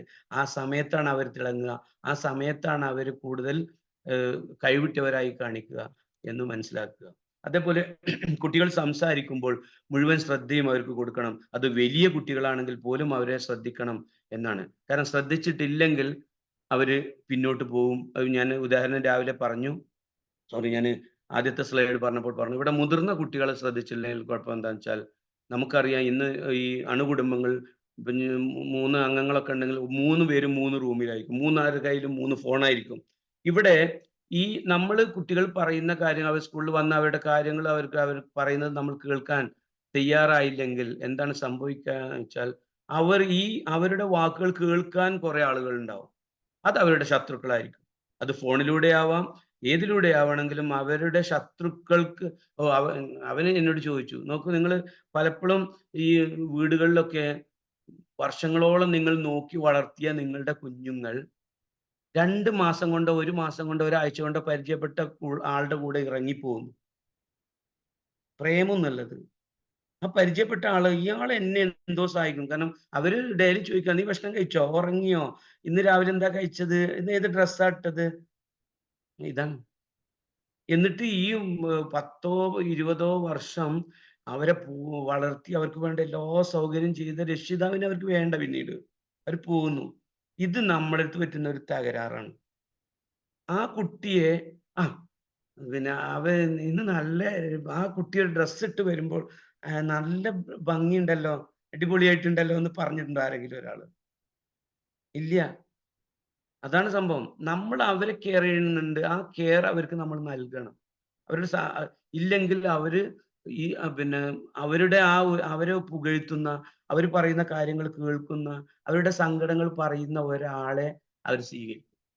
ആ സ്വീകരിക്കുന്ന ആൾ മിക്കവാറും 99.9% അവരുടെ ശത്രുക്കളായിരിക്കും. അത് മയക്കുമരുന്നിലേക്കാവട്ടെ, അല്ലെങ്കിൽ അവരുടെ തെറ്റായ മാർഗത്തിലേക്ക് നയിക്കുന്ന ഒരു വ്യക്തിയായിരിക്കും. അത് ആദ്യം അവരെ സ്നേഹത്തിലേക്കും, പിന്നീട് അവരുടെ അടിമകളാക്കി മാറ്റും, പിന്നീട് അവരുടെ ഇംഗിതത്തിലേക്ക് കൊണ്ടുപോകുന്നവരാക്കി മാറ്റും. അതുപോലെ നമ്മുടെ രക്ഷിതാക്കൾ നമ്മുടെ കുട്ടികളോട് സംസാരിച്ചിരിക്കണം. എന്തൊക്കെയുണ്ട് വിശേഷങ്ങൾ, ഇന്ന് എങ്ങനെ ഉണ്ടായിരുന്നു, അത് കാഷ്വലായിട്ട്, ഒരിക്കലും ഒരു യാന്ത്രികമായി എന്നും ഒരേ സംസാരം, ഇന്നലെ എന്നെ അച്ഛൻ ഇന്നലെ ഇതും പറഞ്ഞല്ലോ എന്ന് പറയരുത്. കാരണം അതൊക്കെ അതിന്റെ ടാഗിലേക്ക് കൂടി അത് അത്രമായി വിശദീകരിക്കാൻ സമയമില്ല എന്നതുകൊണ്ട് അത് നിങ്ങൾക്ക് ഉണ്ടാവും എന്നേ വഴി അവരുമായി ഒരു കമ്മ്യൂണിക്കേഷൻ ഫ്രണ്ട്ലി ആയിരിക്കണം നമ്മൾ. അവർക്ക് എന്ത് സംഭവിച്ചാലും വഴിയിൽ അവനെ ഒരു പൂവാലിനോ അല്ലെങ്കിൽ ആരെങ്കിലും ഒരാളെ തെറ്റായ ഒരു ഇതിലേക്ക് നയിക്കേണ്ടത് അത് നിങ്ങളോട് ഷെയർ ചെയ്യാൻ പറ്റണം. ഇപ്പൊ ചിലര് കുട്ടികൾ, ഇപ്പൊ പണ്ടത്തെ കാര്യമാണ്, അത് കുട്ടികളെയൊക്കെ എന്തെങ്കിലും സംഭവിച്ചവർ പറഞ്ഞ മിണ്ടാതിരുന്ന അവരയാൾ ഇപ്പൊ അങ്ങനെയൊന്നും ചെയ്യില്ല എന്ന് പറയരുത്. എന്താണ് ഉണ്ടായത് എന്ന് കൃത്യമായി ചോദിച്ചറിയണം. കുട്ടിയെ അവരുടെ പ്രയാസങ്ങൾക്ക് നമ്മൾ പരിഹാരം കണ്ടേ മതിയാവുള്ളൂ. അതുകൊണ്ട് തന്നെ അവർക്ക് നിങ്ങളോട് എന്തും പറയാൻ, അവർ മോശപ്പെട്ട എന്താവട്ടെ, അവരോട് ആരെങ്കിലും ബിഹേവ് ചെയ്താൽ, മോശമായി ഇടപെട്ടാൽ നിങ്ങൾക്കത് പറയണം. ചില ആളുകൾ പണ്ടൊക്കെ പറഞ്ഞിരുന്നത്, നീ അവനോട് കൊഞ്ചാൻ പോയിട്ടുണ്ടാവും അതുകൊണ്ട് അവൻ അങ്ങനെ വന്ന്. അല്ല, അവൾ കൊഞ്ചാൻ പോയിട്ടല്ല, അല്ല അങ്ങനെ സംഭവിച്ചത്. മറ്റൊരാൾ അവളോട് കൊഞ്ചാൻ വന്നിട്ടാണ്. അപ്പൊ ആ കൊഞ്ചൽ തെറ്റാണ് എന്നും അവളെ അതിന് വാൺ ചെയ്യാന്ന് അങ്ങനെയല്ല, സ്നേഹപൂർവ്വമായിട്ടാണ് ഞാൻ പറഞ്ഞത്. അവൻ എന്തിനാണ് അവളെ സമീപിക്കണമെന്നും അത് അവൾക്ക് എന്തെല്ലാം ദോഷം അതുകൊണ്ട് ഉണ്ടാവും എന്നുള്ളതും അവർക്ക് മനസ്സിലാക്കി കൊടുത്ത് അവരോടൊപ്പം നിൽക്കാൻ നിങ്ങൾക്ക് കഴിയണം. ഞാൻ കൂടുതൽ വിശദീകരിക്കാൻ സമയമില്ലാത്തതുകൊണ്ട് ഞാൻ പോവുകയാണ്. അതേപോലെ കുട്ടികളെ സ്വതന്ത്രരായിരിക്കാൻ പഠിപ്പിക്കണം എന്നാണ് ഞാൻ എളുപ്പം പറയുകയാണ്. സ്വതന്ത്രരായിരിക്കുക എന്ന് പറഞ്ഞാൽ സ്വതന്ത്രമായി വിടുക എന്നുള്ള ഞാൻ ഉദ്ദേശിച്ചത്. അവരുടെ കാര്യങ്ങൾ ചെയ്യാൻ പഠിപ്പിക്കണം. പലപ്പോഴും നമ്മൾ നോക്കൂ, 4ാം ക്ലാസ്സിലെ കുട്ടികൾക്ക് പോലും ടൈം ടേബിൾ നോക്കി കൊടുക്കുന്നത് അവരുടെ അമ്മയോ അച്ഛനായിരിക്കും. അങ്ങനെയല്ല നമ്മൾ ചെയ്യേണ്ടത്. നിങ്ങളുടെ വീട്ടിലെ അച്ഛൻ നിങ്ങൾ ഒന്നിച്ചിരുന്ന് ഭക്ഷണം കഴിച്ച് നിങ്ങൾ എണീക്കുമ്പോൾ നിങ്ങൾ ഭക്ഷണം കഴിച്ച പാത്രം ഒന്ന് എടുത്തു കൊണ്ടുപോയി കഴുകി നോക്കൂ. മോളെയും കൂട്ടൂ, മോനെയും കൂട്ടൂ. നിങ്ങളുടെ പാത്രങ്ങൾ അവർ രസകരമായിട്ട് ആ പാത്രം കഴുകി അവിടെ വെക്കും. നന്നായി അമ്മ കഴുകിക്കോളും, പ്രശ്നമല്ല. അവിടെ സാഹചര്യം ഉണ്ടെങ്കിൽ, പണിക്കാരുണ്ടെങ്കിൽ അവർ ചെയ്തോളും. ആ അർത്ഥത്തിലല്ല പറഞ്ഞു. അവരുടെ കാര്യം അവരാണ് ചെയ്യേണ്ടത് എന്ന ബോധ്യം. അവരുടെ എണീറ്റിരുന്ന ബെഡ്ഷീറ്റ് നേരാക്കി ഇടേണ്ടത് അവരാണ്. അവരുടെ ഒരു ഷൂ റാക്കിൽ വെക്കേണ്ടത് അവരാണ്. അവരുടെ പുസ്തകങ്ങൾ അടുക്കി വെക്കേണ്ടത് അവരാണ്. അവരുടെ ബാഗ് വൃത്തിയാക്കി വെക്കേണ്ടത് അവരാണ്. ഞാൻ കുട്ടികളെ ഉദ്ദേശിച്ച് പറഞ്ഞത് അധികം ആളുകൾക്കും ചെറിയ കുട്ടികൾ ഉണ്ടാവും എന്നുള്ളതുകൊണ്ടാണ് കേട്ടോ അതിലേക്ക് ഊന്നി പറയുന്നത്. മുതിർന്നവരെ കുറിച്ചാണ് ഈ പറയുന്നത് വെച്ചാൽ കുറച്ച് മാറ്റിയാണ് പറയേണ്ടത്. എങ്കിലും ഞാൻ ആ ധാരണ നിങ്ങൾക്ക് അവരെ കൊണ്ട് തന്നെ ചെയ്യിക്കണം. എല്ലാ പാത്രങ്ങളും കഴുകേണ്ടതും എല്ലാം ചെയ്യേണ്ടതും അമ്മയാണ് എന്നുള്ള ധാരണ, അലക്കേണ്ടത് അമ്മയാണ് എന്ന്, അവർ ഇട്ട അടിവസ്ത്രം പോലും അലക്കേണ്ടത് അമ്മയാണ് എന്നുള്ള ധാരണ നമ്മൾ മാറ്റും. അവരാണ് ചെയ്യേണ്ടത്. അവരെ കൊണ്ട് എന്തിനാണ് ഞാൻ ഇത് പറഞ്ഞറിയോ? നിങ്ങളെ വീട്ടിൽ വേലക്കാരുണ്ടാവും. പക്ഷേ ഈ കുട്ടി പഠനാവശ്യത്തിനോ മെഡിസിന് പഠിക്കുമ്പോഴോ അല്ലെങ്കിൽ എഞ്ചിനീയറിംഗിന് പഠിക്കുമ്പോഴോ വേറൊരു സ്ഥലത്ത് ഹോസ്റ്റലിൽ പോയി നിൽക്കേണ്ടി വരികയാണെങ്കിൽ, അവർക്ക് സ്വന്തമായി ഭക്ഷണം പാകം ചെയ്യേണ്ടി വരികയാണെങ്കിൽ, അവർക്ക് അവരുടെ പാത്രങ്ങളും ഡ്രസ്സുകളും അലക്കേണ്ടി വരികയാണെങ്കിൽ ഈ കുട്ടിക്ക് കഴിയില്ല. ആ കുട്ടി കരഞ്ഞ് തിരിച്ചു വരും. എന്നെക്കൊണ്ട് ഇത് കഴിയില്ല. അവിടെ നിൽക്കാൻ ഈ കുട്ടിക്ക് കഴിയില്ല. അവിടുത്തെ പ്രയാസങ്ങൾ ഉൾക്കൊണ്ടുകൊണ്ട് അവിടെ ആ പഠനം തുടരാൻ കുട്ടിക്ക് കഴിയില്ല. കുട്ടി ഹോസ്റ്റലിൽ നിൽക്കാൻ കഴിയില്ല. കാരണം അവൻ സ്വന്തം ഒരു കാര്യം ചെയ്തും ശീലിച്ചിട്ടില്ല. അവനെ വിളിച്ചുണർത്തുന്നത് അമ്മയാണ്. അവന് വെള്ളം കൊടുക്കുന്ന അമ്മയാണ്. അവനെ കുളിപ്പിക്കുന്ന അമ്മയാണ്. അവന് എന്ത് ചെയ്തു കൊടുക്കണം അമ്മയാണ്. ഡ്രസ്സ് ഇട്ട് കൊടുക്കണത്, ടൈ കെട്ടി കൊടുക്കണത്, ഷൂ ഇട്ട് കൊടുക്കുന്നത്, യൂണിഫോം ഇട്ട് കൊടുക്കുന്നത് ഒരിക്കലും ചെയ്തു കൊടുക്കരുത്. ഇങ്ങനെയാണ് ഇടുക. എന്നിട്ട് അവനെ കൊണ്ട് തന്നെ പ്രോത്സാഹിപ്പിക്കണം. അത് നമ്മൾ ക്രമേണ അവനെ നാളെ തന്നെ നീ യൂണിഫോം ഇട്ടാൽ നീ വേണമെങ്കിൽ നോക്കിക്കോ എന്നല്ല. ക്രമേണ അവനെ കൊണ്ട് ചെയ്യിച്ച് അതിങ്ങനെ ഒരു പടിപടിയായ ഇതാണ്. ടൈം ടേബിൾ നോക്കാൻ പിന്നെ പുസ്തകങ്ങള് നോട്ട്ബുക്ക് വേറെ, ടെക്സ്റ്റ് ബുക്ക് വേറെ. എന്നിട്ട് അവനോണ്ട് ടൈം ടേബിൾ വായിപ്പിക്കുന്നു. അതെ, മലയാളം ബുക്ക് എടുക്കൂ, മലയാളം നോട്ട്ബുക്ക് എടുക്കൂ, ബാഗിലേക്ക് വെക്കൂ, ഇംഗ്ലീഷ് നോട്ട്ബുക്ക് എടുക്കൂ, അങ്ങനെ. പിന്നീട് അത് ക്രമേണ അവൻ സ്വയം എടുത്തു വെക്കും. പിന്നെ നിങ്ങൾ ചെക്ക് ചെയ്താൽ മാത്രം മതി. അവരെല്ലാം എടുത്തിട്ടുണ്ടോ, പെൻസിൽ അതിലേക്ക് വെച്ചിട്ടുണ്ടോ എന്ന് നിങ്ങൾ ചെക്ക് ചെയ്താൽ മാത്രം മതി. പിന്നീട് നിങ്ങളെ ആവശ്യം അവന് വരില്ല. അവനത് ചെയ്യും. അതേപോലെ തന്നെയാണ് അവന്റെ ഹോംവർക്കുകൾ ഹോംവർക്ക് ആദ്യം ചെയ്യുന്നു, ഇങ്ങനെ കൂടെ ഇരുന്നു. പിന്നീട് അവൻ തന്നെ ടൈമായ ഹോംവർക്ക് എടുക്കും, ചെയ്യും.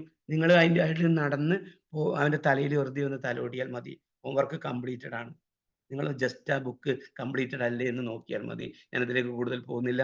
നെക്സ്റ്റ്, അതായത് ഇത് മറിയ മോണ്ടിസോറി പറഞ്ഞൊരു വാക്കുകളാണ്. നിങ്ങൾക്ക് അറിയാം, മോണ്ടിസോറി നിങ്ങൾക്ക് എല്ലാവർക്കും അറിയാം. ചെറിയ കുട്ടികൾ മുലകുടി മാറിയത് മുതൽ സ്വാതന്ത്ര്യത്തിലേക്ക് വഴി തേടുന്നു എന്നാണ്. സ്വാതന്ത്ര്യം എന്നുള്ള ഞാൻ പറഞ്ഞത് ഈ സ്വാതന്ത്ര്യമാണ്. കാരണം അവരുടെ കാര്യങ്ങൾ ചെയ്യാൻ അവർ ശ്രമിച്ചുകൊണ്ടേയിരിക്കുന്നു. അപ്പൊ ഓവറായിട്ട് നമ്മൾ നൽകുന്നത് അവരെ തടസ്സപ്പെടുത്തുകയാണ്. നീ ചെയ്യണ്ട, അത് ഞാൻ ചെയ്തു തരും. അത് തടസ്സപ്പെടുത്തലാണ്. അവൻ തന്നെ ചെയ്യണം. അവന്റെ പാത്രം ആവശ്യമായ രക്ഷിതാക്കളായാലും മുൻകൈ എടുത്ത്, പ്രത്യേകിച്ചും പുരുഷന്മാര് മുൻകൈ എടുത്ത് നിങ്ങൾ കഴുകിയ പാത്രം അല്ലെങ്കിൽ ചായ കുടിച്ച കപ്പ് കഴുകാൻ, അങ്ങനത്തെ എന്തും ആവട്ടെ, നിസ്സാര കാര്യങ്ങൾ, അത് എന്തിനു വെച്ചാൽ അവർ ചെയ്യാൻ വേണ്ടിയിട്ടല്ല, അവർ ചെയ്ത് ശീലിക്കണം അവരുടെ കാര്യങ്ങൾ. അതിന് വേണ്ടിയിട്ടാണ്. മറ്റൊന്ന്, നല്ല മാതൃകകളായിരിക്കണം. വീട്ടിൽ സിഗരറ്റ് വലിക്കുന്ന അച്ഛൻ കുട്ടി സിഗരറ്റ് വലിക്കുമ്പോൾ ഇനി ഇത് വലിക്കണ്ട, നീ സിഗരറ്റ് വലിക്കരുത് എന്ന് പറയാൻ പറ്റില്ല. അപ്പൊ നമ്മൾ അനുകരിക്കുന്നതാണ്. ആ ചിത്രത്തിൽ തന്നെ നിങ്ങൾക്ക് കാണാം, നമ്മൾ എന്താണോ ചെയ്യുന്നത് അത് തന്നെയാണ് കുട്ടി ചെയ്യുന്നത്. നോക്കൂ, ഫസ്റ്റ് ചിത്രത്തില് അച്ഛൻ ഫോണുമായിട്ട് കളിക്കുന്നു, മകളും ഫോണുമായിട്ട് കളിക്കുന്നു. നമ്മൾ ചെയ്യരുത്. അതിന് കുട്ടികൾക്ക് കൃത്യമായ സ്ക്രീൻ സ്പേസ് ഞാൻ പറയുന്നില്ല, പിന്നീട് പറയാം. എന്തായാലും നമ്മളെ അനുകരിക്കുമായിരുന്നു. അവരുടെ ഹീറോസ് നമ്മളാണ്, പ്രത്യേകിച്ചും രക്ഷിതാക്കളാണ്. ചില കുട്ടികൾ നിങ്ങൾ കണ്ടല്ലോ, അച്ഛന്റെ ഡ്രസ്സ് ഇടുന്നു, അച്ഛന്റെ ഷർട്ട്, ചെറിയ കുട്ടികളായിരിക്കുമ്പോൾ അച്ഛന്റെ ഡ്രസ്സ് ഇടുന്നു, അച്ഛന്റെ പാന്റ് ഇടുന്നു, അച്ഛന്റെ ഷൂ ഇടുന്നു, എന്നിട്ട് തട്ടി മറിഞ്ഞു വീണു. നിങ്ങളെ അനുകരിക്കുകയാണ്, നിങ്ങളാവാനാണ് അവർ ശ്രമിക്കുന്നത്. ആ സമയത്ത് നിങ്ങൾ വീട്ടിൽ മിസ്ബിഹേവ് ചെയ്താൽ എന്താണെങ്കിലും, നിങ്ങളുടെ ഭാര്യനെ ചീത്ത പറയലാവട്ടെ, ഞാൻ പിന്നീട് പറയാം, അല്ലെങ്കിൽ നിങ്ങൾ അവിടെ ചെയ്യുന്ന എന്ത് മിസ്ബിഹേവിയർ ആവട്ടെ കുട്ടി അനുകരിക്കും. അവൻ അപ്പം അനുകരിച്ചില്ല, അവന്റെ വലുതായാൽ അത് അനുകരിക്കും.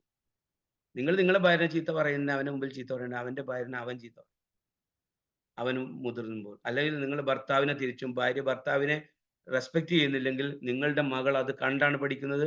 അവളുടെ ഭർത്താവിനെ ആ രീതിയിലായിരിക്കും അവൾ കൈകാര്യം ചെയ്യുന്നത്.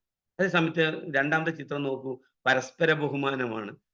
കുട്ടിയുടെ ഷർട്ട് ബട്ടൺ ചെയ്ത് കൊടുക്കുന്നത് അച്ഛനാണ്, അച്ഛന്റെ ബട്ടൺ ചെയ്ത് കൊടുക്കുന്നത് ഉണ്ടോ. അതാണ് ആ ഒരു പരസ്പര സഹായം എന്ന് പറയുന്നത്, ആ റെസ്പെക്ട് എന്ന് പറയുന്നത്. ഇതാണ് ഞാൻ നേരത്തെ അടുത്ത് പറയാൻ പറഞ്ഞത്. നോക്കൂ, നമ്മുടെ വീടുകളിൽ പലപ്പോഴും ഉണ്ടാവുന്ന ഒരു കാര്യമാണ് ഭാര്യയും ഭർത്താവും തമ്മിലുള്ള അങ്ങോട്ടും ഇങ്ങോട്ടുള്ള വർത്താനം. ഇത് ഒരിക്കലും നമ്മുടെ കുട്ടികളുടെ മുമ്പിൽ വെച്ച് ഉണ്ടാവരുത്. നിങ്ങൾക്ക് എന്തെങ്കിലും പറയാനുണ്ടെങ്കിൽ, നമുക്കറിയാം ഒരു കുടുംബങ്ങളിൽ ചില ഇഷ്യൂസ് ഉണ്ടാവും, അത് പറയേണ്ടത് കുട്ടികളുടെ മുമ്പിൽ വെച്ചല്ല. അവർ സ്കൂളിൽ പോയിട്ട് നിങ്ങൾ പറഞ്ഞോളൂ, അവരില്ലാത്ത സമയത്ത് നിങ്ങൾ പറഞ്ഞോളൂ, കുഴപ്പമില്ല. ഒരിക്കലും തൻ്റെ കുട്ടികളെ അത് നിങ്ങളോട് രണ്ടാളോടുള്ള റെസ്പെക്റ്റ് ആ കുട്ടിക്ക് പോയി. അല്ലെങ്കിൽ ഇങ്ങനെയാണ് കല്യാണം കഴിച്ചാൽ ഉണ്ടാവുന്ന രീതി ഇതാണ് എന്നാണ് കുട്ടിയുടെ ചെറുപ്പത്തിൽ തന്നെ അവരുടെ മനസ്സിൽ പ്രിന്റ് ചെയ്യപ്പെടുന്നത്. അങ്ങനെയാണ്.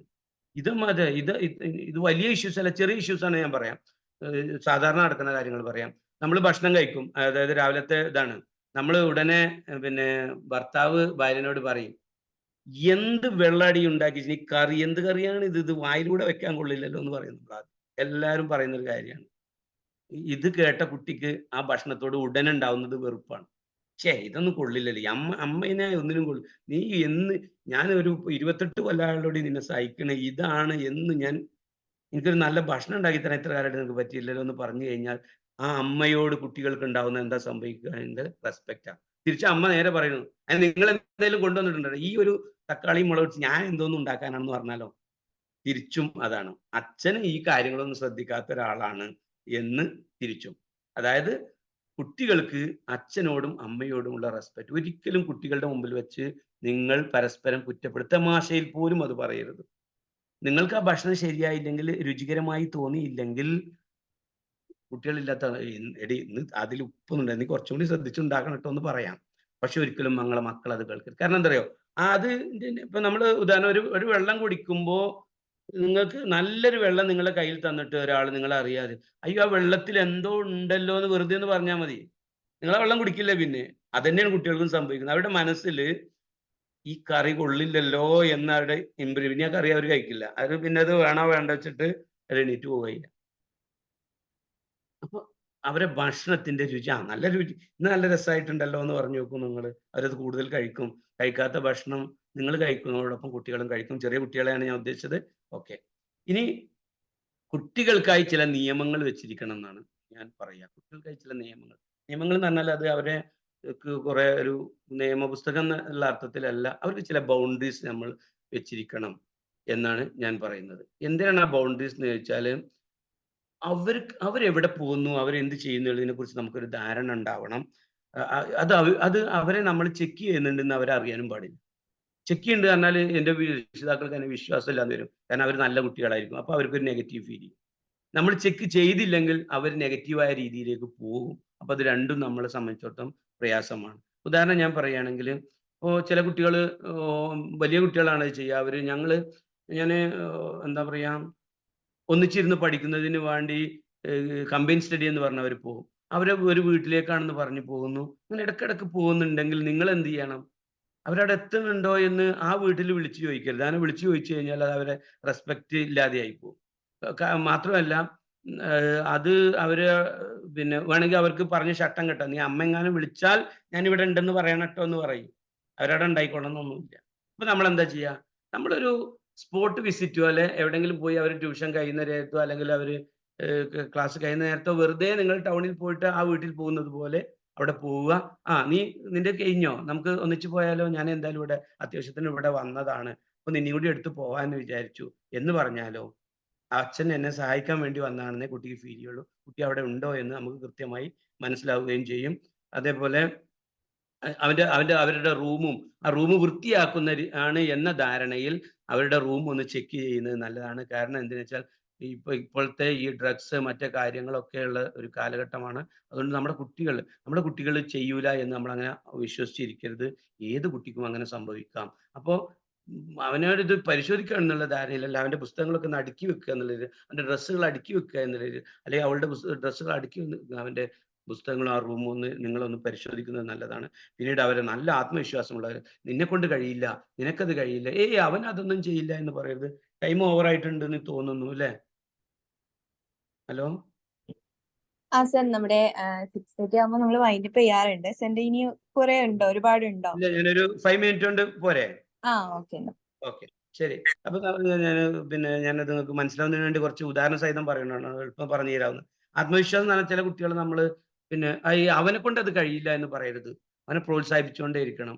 അതിന് ഒരുപാട് ഉദാഹരണങ്ങൾ. എൻ്റെ മോന് അവന് ഒരു 7ാം ക്ലാസ്സിൽ നിന്ന് 8ാം ക്ലാസ്സിലേക്ക് പെരിന്തൽമണ്ണയിലേക്കാണ് അവൻ പോയത്. നല്ല ടൗൺ ആണ്, എനിക്ക് തന്നെ പേടിയാണ്. അപ്പോൾ നമ്മൾ അവിടെ വൈഫ് പറഞ്ഞാൽ അവനെ നിങ്ങൾ കൊണ്ടുപോയി ആക്കണം എന്ന് പറഞ്ഞപ്പോൾ ഞാൻ അവനെ കൊണ്ടുപോയാക്കാൻ എൻ്റെ ജോലി തടസ്സം വരും, അല്ലെങ്കിൽ ഏതെങ്കിലും സമയത്ത് എനിക്ക് അവനെ എത്തിക്കാൻ പറ്റിയില്ലേ ബുദ്ധിമുട്ടുന്നില്ല ആൾക്ക്, ഞാൻ അവനെ ബസ്സിൽ കയറ്റി വിട്ടു. എന്നിട്ട് ആ ബസ്സിന്റെ മുന്നിൽ ബൈക്ക് എടുത്ത് അവനെ അറിയാതെ ഞാൻ പോയി. അവൻ പോകുന്നുണ്ടോ ഇറങ്ങുന്നുണ്ടോ എന്നുള്ള ധാരണയിൽ ഞാൻ അവിടെ പരിശോധിച്ച് അവൻ എത്തി എന്ന് ഉറപ്പ് വരുത്തി ഞാൻ. എന്നിട്ട് പിന്നീട് അവനെ സ്വയം വിട്ടു, കാരണം അത് അവനെ പ്രോത്സാഹിപ്പിച്ച് ഞാൻ വിട്ടു. അതേപോലെ കുട്ടികൾക്ക് കൃത്യമായ അവസരങ്ങൾ നൽകണം. അതായത് കുട്ടികൾക്ക് ആർട്സ് ആവട്ടെ സ്പോർട്സ് ആവട്ടെ അവർക്ക് കിട്ടേണ്ട അവസരങ്ങൾ നിഷേധിക്കരുത്. അത് അല്ല അവനൊരു ടൂർ പോവുകയാണ്, എല്ലാ കുട്ടികളും പോകുന്നുണ്ട്. അവന്റെ അവസരങ്ങൾ നിഷേധിക്കരുത്. കാരണം അവൻ സ്വയം അവൻ ചെയ്യേണ്ട കാര്യങ്ങൾക്കൊക്കെ ആർട്സിൽ പങ്കെടുക്കാനും സ്പോർട്സിൽ പങ്കെടുക്കാനും അവന്റെ അവസരങ്ങൾ, അവൻ എന്താണോ അവന് ലഭിക്കേണ്ട അവന്റെ ആ അവസരങ്ങൾ അവന് തീർച്ചയായും നൽകണം.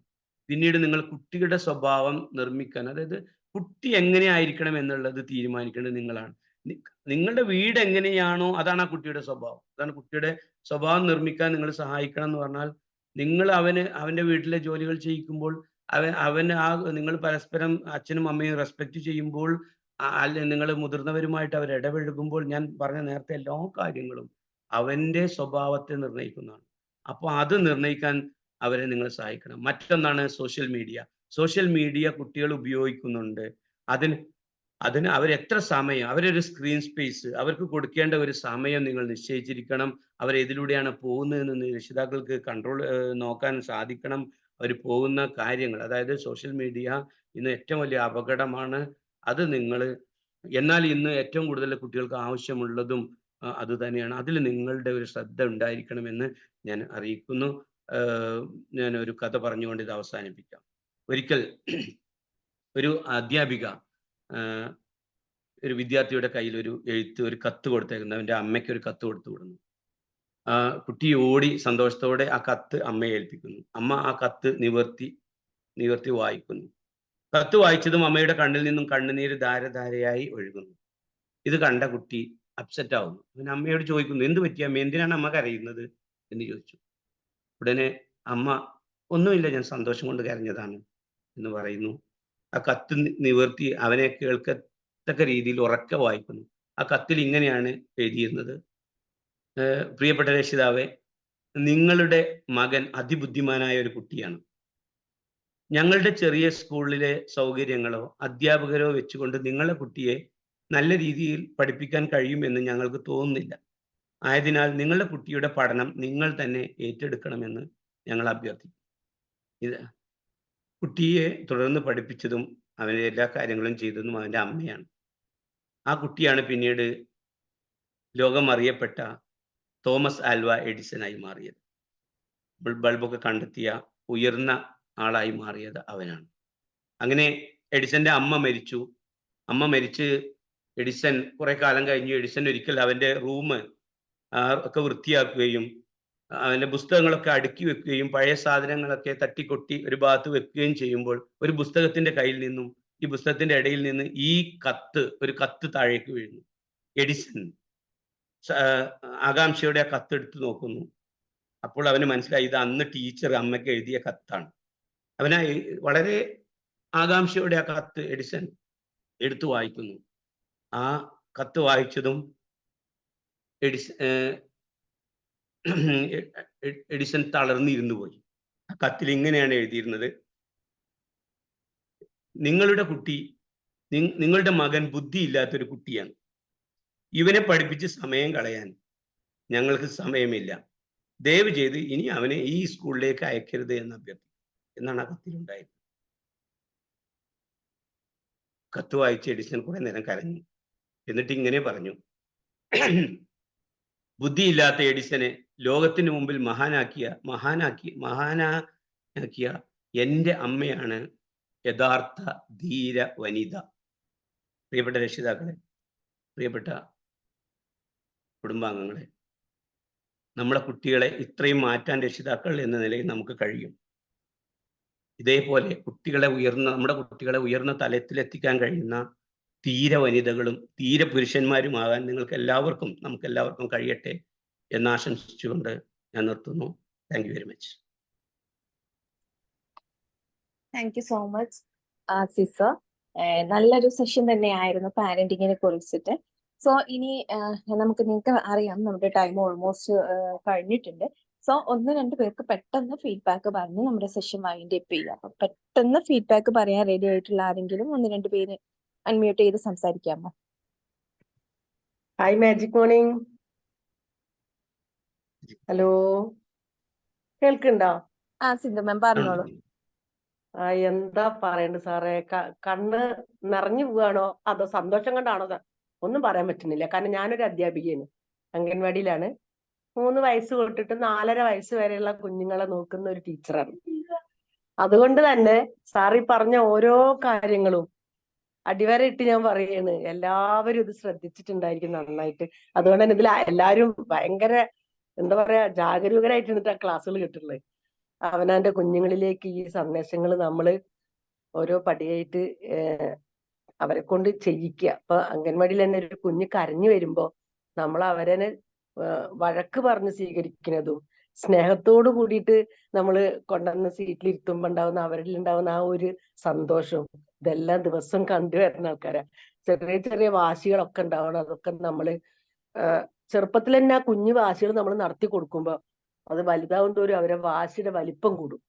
അവര് ആഗ്രഹിക്കുന്നത് എന്തും സാധിച്ചു തന്നെ രക്ഷിതാക്കളായിട്ട് നമ്മൾ മാറരുത്. നമ്മള് അതൊക്കെ ശ്രദ്ധിച്ച് കൈകാര്യം ചെയ്യാം. നല്ല ക്ലാസ് ആയിരുന്നു സാറേ, എന്താ പറയേണ്ടത് അറിയില്ല.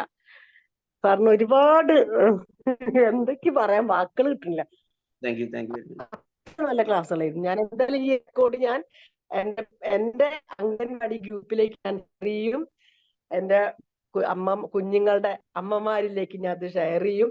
ഞാൻ എടുക്കുന്ന ക്ലാസ്സുകളൊക്കെ തന്നെയാണ് സാർ ഇവിടെ പറഞ്ഞത്. എന്നാലും അതിൽ കുറച്ചും കൂടി കൂട്ടിച്ചേർക്കാനുണ്ടെന്ന് എനിക്ക് തോന്നുന്നു. സാറ് പറഞ്ഞ കഥകളും ഒക്കെ നല്ല നല്ല ക്ലാസ് ആയിരുന്നു സാറേ. Okay, thank U. Thank you very much.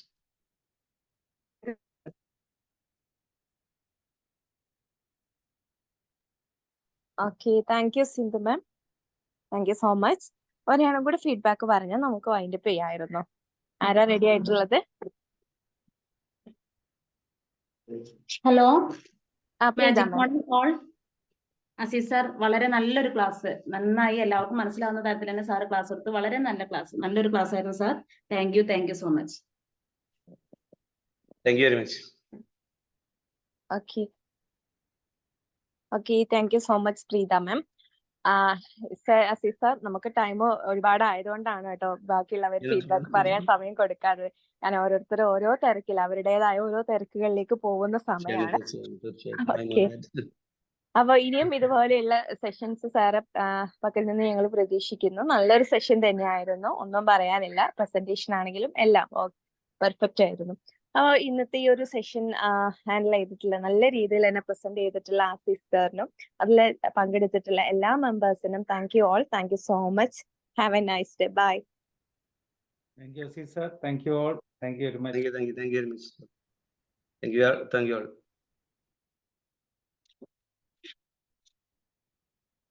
Thank you, sir. Thank you all.